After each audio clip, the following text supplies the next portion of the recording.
محمد مبارك وسلم. أعوذ بالله من الشيطان الرجيم. بسم الله الرحمن الرحيم.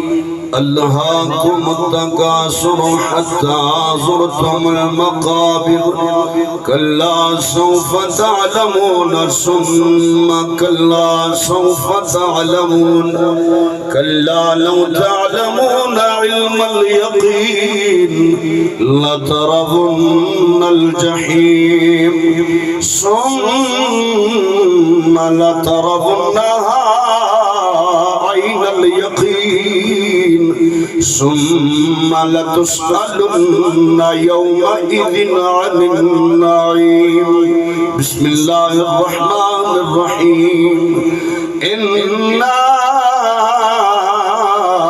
أعطيناك الكوثر فصل لربك وانحر إن شانئك هو الأبتر. بسم الله الرحمن الرحيم. قل يا أيها الكافرون لا أعبد ما تعبدون ولا أنتم عابدون ما أعبد.